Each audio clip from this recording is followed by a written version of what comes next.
મહત્વના અપડેટ મહાનગરપાલિકાની ચૂંટણી આવી રહી છે ત્યારે કોંગ્રેસે ઓબ્ઝર્વરની નિયુક્તિ કરી છે.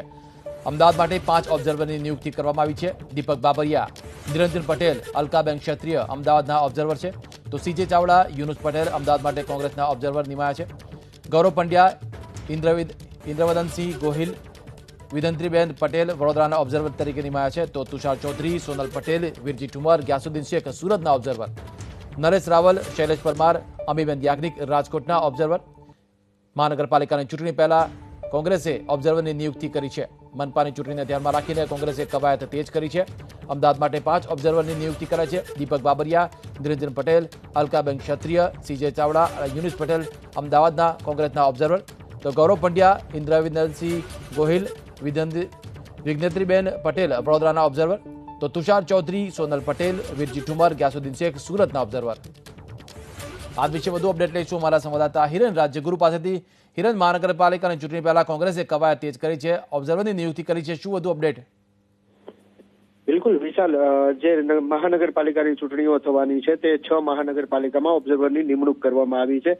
સૌથી વધારે અમદાવાદમાં 5 અને સુરતમાં 4 ઓબ્ઝર્વર નીમવામાં આવ્યા છે અને બાકીની મહાનગરપાલિકામાં 3 ઓબ્ઝર્વર નીમવામાં આવ્યા છે. આ ઓબ્ઝર્વરનું કામ એ રહેશે કે સ્થાનિક કક્ષાએથી સંગઠન જે નામ આપશે તે નામ ઉપર તેઓ વિચાર વિમર્શ કરશે અને ત્યારબાદ તે નામ ઉપર ફાઇનલ કોલ લેશે. આ ઉપરાંત તેમની બીજી જવાબદારી એ પણ રહેશે કે જે રણનીતિ હશે, વિવિધ કમિટીઓ જે રચવામાં આવી હશે તેઓ જે રણનીતિ અમલમાં મૂકશે તો એ પૂરેપૂરી અમલમાં મૂકવાની આ તમામ ઓબ્ઝર્વરની જવાબદારી રહેશે. આ ઇન્ચાર્જ તરીકે નિમવામાં આવ્યા છે એટલે માત્ર ઉમેદવાર પૂરતી કામગીરી આ તમામની નહીં રહે, પરંતુ ચૂંટણી જ્યાં સુધી પૂરી ન થાય અને પરિણામ જાહેર ન થાય ત્યાં સુધીની તમામ જવાબદારી આ ઇન્ચાર્જની રહેશે.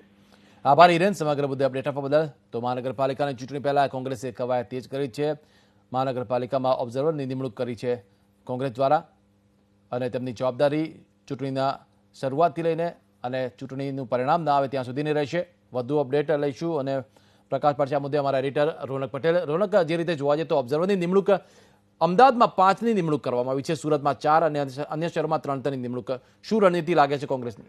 વિશાલ, કેમ કે મહાનગરપાલિકા સ્વાભાવિક રીતે ભારતીય જનતા પક્ષનો ગઢ રહેલો છે. આ સંજોગોની અંદર એ ગઢમાં આ સંજોગોમાં કેવી રીતે પક્ષને મજબૂત કરી શકાય, પક્ષનું પરફોર્મન્સ કેવી રીતે સુધારી શકાય અને શક્ય હોય ત્યાં સુધી સત્તા સુધી કેવી રીતે પહોંચી શકાય તેને લઈ લાંબા સમયથી પરેશ ધાનાણી, અમિત ચાવડા અને રાજીવ સાતવ આ 3 મંથન કરી રહ્યા હતા અને ખાસ કરીને પ્રદેશ અધ્યક્ષ છે કેમ કે અમિત ચાવડા, ત્યારે તેઓએ આ કમિટીની રચના કરી છે. અમદાવાદની વાત કરીએ તો દીપકભાઈ બાબરિયા, વરિષ્ઠ નેતા, મધ્યપ્રદેશની જવાબદારીથી આપણે જાણીએ છીએ મધ્યપ્રદેશમાં અપેક્ષા કરતા પણ સારું રિઝલ્ટ દીપક બાબરિયા આપી ચૂક્યા હતા. તેઓની સાથે 2 MLA ને સામેલ કરાયા છે, નિરંજનભાઈ પટેલ અને સીજે ચાવડા. સીજે ચાવડા ગાંધીનગરના છે પરંતુ અમદાવાદ વિસ્તારમાં રહે છે. અમદાવાદ શહેર ઉપર સારી પકડ છે. સાથે જ પડોશમાં અલકાબેન ક્ષત્રિય મહેસાણાના રાજ્યસભાના સદસ્ય, મહેસાણાના વતની છે અને રાજ્યસભાના સદસ્ય રહી ચૂક્યા છે. કેમ કે ઉત્તર ગુજરાતના ઘણા લોકો અમદાવાદમાં રહે છે અને સ્વાભાવિક જ એ રણનીતિનો એક ભાગ હતો. એ જ રણનીતિના ભાગ અનુસાર યુનુસભાઈને પણ બનાવાયા છે, જેઓ એક્સ વાઇસ પ્રેસિડેન્ટ છે ગુજરાત પ્રદેશ કોંગ્રેસના. સાથે જ હવે વડોદરાની વાત કરીએ તો વડોદરા એટલી મોટી મહાનગરપાલિકા નથી જેટલી અમદાવાદ છે, એટલે 3 નેતાઓને ત્યાં જવાબદારી સોંપાઈ છે ઇન્ચાર્જ તરીકેની, એટલે કે તેઓ વહન કરશે આ જવાબદારી. જેમાં ગૌરવ પંડ્યા, દક્ષિણ ગુજરાત કોંગ્રેસનું મોટું નામ, ઇન્દ્રવદનસિંહ ગોહિલ, યુવા નેતા ગણી શકાય અને યુવાનો ઉપર જબરજસ્ત પ્રભુત્વ, અને કેમ કે વડોદરામાં MS યુનિવર્સિટી આવી છે, વિદ્યાર્થીઓની મોટી સંખ્યા છે એટલે ઇન્દ્રવદનસિંહની ત્યાં જબરજસ્ત પકડ છે. વિજ્ઞાત્રીબેન કે જેઓની પણ એ વિસ્તારમાં સારી પકડ છે, લાંબો અનુભવ ધરાવે છે. હવે વાત કરીએ સુરતની. સુરત મોટી મહાનગરપાલિકા છે એટલે 4 ઓબ્ઝર્વર રાખવામાં આવે છે. તુષાર ચૌધરી કે જેઓ ખુદ સુરતમાં રહે છે, તાપી જિલ્લાના વતની ચોક્કસ છે, પરંતુ સુરત અને દક્ષિણ ગુજરાતની રાજનીતિ ઉપર જબરજસ્ત પકડ છે. સાથે સોનલબેન પટેલ, વરિષ્ઠ મહિલા નેતા, પાર્ટીના મહિલા વિંગના પ્રેસિડેન્ટ પર રહી ચૂક્યા છે. વીરજીભાઈ ઠુમર ખુદ અમરેલીના છે, પરંતુ સુરતમાં આપણે જાણીએ છીએ કે અમરેલી અને સૌરાષ્ટ્રવાસીઓની મોટી સંખ્યા છે એટલે તેઓને પણ સામેલ કરવામાં આવ્યો છે. ગ્યાસુદ્દીનભાઈ શેખ, કારણ કે મુસ્લિમ પ્રભાવિત વોર્ડ પણ ઘણા છે એટલે ગ્યાસુદ્દીનભાઈનો પણ સમાવેશ કરાયો છે. એટલે કે સુરતની અંદર 2 ધારાસભ્યો સાથે 2 અન્ય વરિષ્ઠ નેતાઓને આ જવાબદારી સોંપાઈ. બંને ધારાસભ્યો જે છે તે વરિષ્ઠ છે. રાજકોટની વાત કરીએ તો નરેશભાઈ રાવલ. નરેશભાઈ એક સમયમાં સરકારમાં મંત્રી પણ હતા અને ગુજરાતની રાજનીતિનું મોટું નામ, શિક્ષિત વ્યક્તિ, સૌરાષ્ટ્રની રાજનીતિને સારી રીતે સમજે છે, ભલે ઉત્તર ગુજરાતના હોય. તેઓને આ જવાબદારી સોંપાઈ.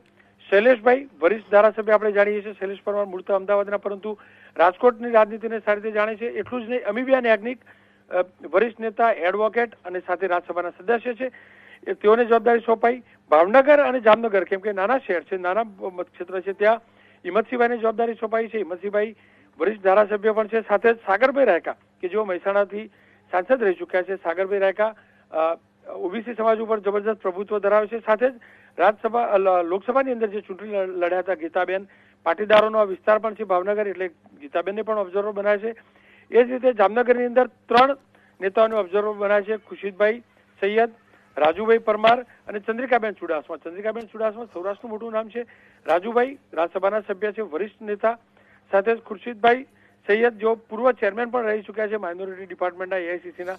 એટલે સ્વાભાવિક રીતે જ એ પ્રકારે રણનીતિ તૈયાર કરાઈ છે કે તમામ વરિષ્ઠ નેતાઓ છે તેઓનો લાભ લઈ શકાય, તમામ ધારાસભ્યના અનુભવોનો લાભ લઈ શકાય. અલગ અલગ ઝોન જે છે તેને પણ ધ્યાનમાં આપવામાં આવ્યું છે. તમામ જ્ઞાતિનો સમાવેશ કરવાનો પ્રયાસ કર્યો છે. કુલ મળીને ગંભીરતાથી મહાનગરપાલિકાની ચૂંટણી લડવા માટેની રણનીતિ સ્પષ્ટ અહીંયા જોવા મળી રહી છે. આભાર રોનક, સમગ્ર મુદ્દે અપડેટ આપવા બદલ. તો કવાયત કોંગ્રેસની તેજ છે અને જે રીતે ચોકઠા ગોઠવ્યા છે અને પ્રચારની સાથે સાથે તમામ જવાબદારી જે સોંપાઈ છે ઓબ્ઝર્વરને, તેને લઈને હવે કોંગ્રેસની આ રણનીતિ સામે આવી છે.